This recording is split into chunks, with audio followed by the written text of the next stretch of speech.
नवरात्रि के इस पवन पावन पर्व में मैं आपके हृदय में स्थित उस जगत जननी माँ भवानी को प्रणाम करता हूँ। आइए हम नवरात्रि के महत्व को जानें, उसको जानने का प्रयास करें।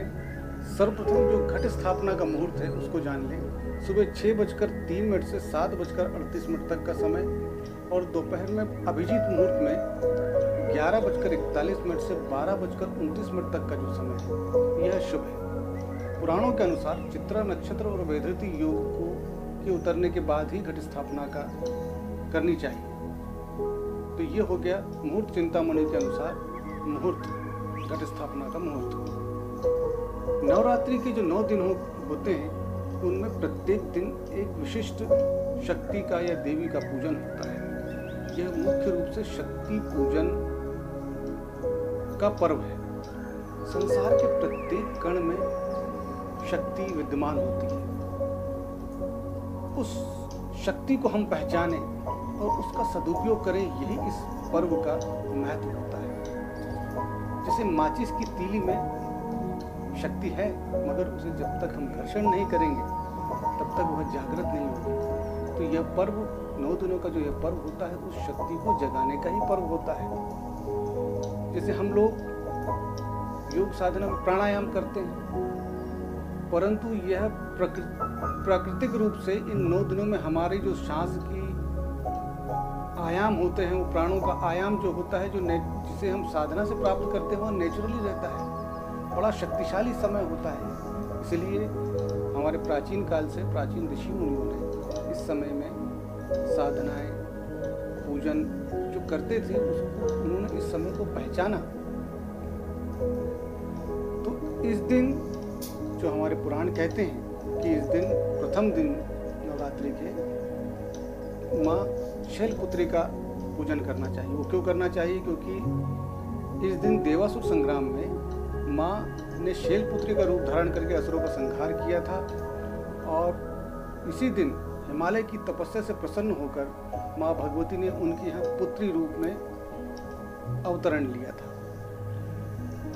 एक बार और जब देवताओं की शक्तियां क्षीण हो गई थीं, तो त्रिदेवों ब्रह्मा विष्णु महेश इनके सानिध्य में देवताओं ने माँ का स्तवन किया और अपनी शक्ति को पुनः प्राप्त किया।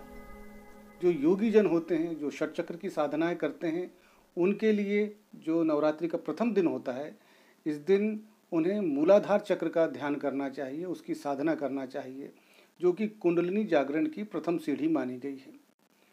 तो इस तरह आप लोग भी जो भक्ति स्वरूप, शक्ति स्वरूपा ममतामयी माता का स्तवन करें और अपनी मनोकामनाओं को पूर्ण करें। आइए उनके ध्यान मंत्र को हम जानें। उनका ध्यान मंत्र है वंदे वांछित लाभाय चंद्रार्धकृत शेखराम रसारूढ़ाम शूलधराम शैलपुत्रीम यशस्विनी। और उनका जाप या हवन का जो मंत्र है वह ओम ह्रीं क्लीं चामुंडाई विच्चई ओम शैलपुत्री देव्यै नमः। इस मंत्र से आप जाप करें, हवन करें। कम से कम 108 आहुतियाँ आपकी पढ़नी चाहिए। इससे आपकी जीवन की समस्त मनोकामनाएं पूर्ण होंगी।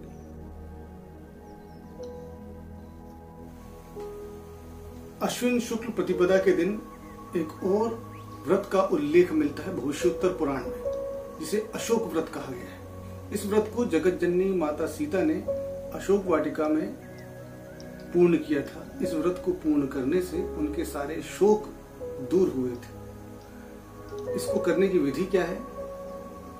प्रतिपदा के दिन अशोक वृक्ष के समीप जाकर सप्तधान्य, गेहूं के गुणे, मोदक, अनार, ऋतुफल, फूल इत्यादि से उनका पूजन करना है और एक मंत्र विशेष अशोक शोक शमनो भव सर्वत्र नः कुले, इस मंत्र से अर्घ्य दें। और इस मंत्र को, इस व्रत को करने से आपकी समस्त मनोकामनाएं पूर्ण होंगी और आपके अंदर का जो शोक है वह दूर होगा। अगर आप लोगों ने अभी तक इस चैनल को सब्सक्राइब नहीं किया है तो सब्सक्राइब करें, बेल आइकॉन को जरूर दबाएं, जिससे हम नित्य जो भी अधिक से अधिक जानकारी आपके साथ साझा करते हैं वो उससे आप लाभान्वित हो सकें। इस तरह हमें और मौका दीजिए। नमस्कार।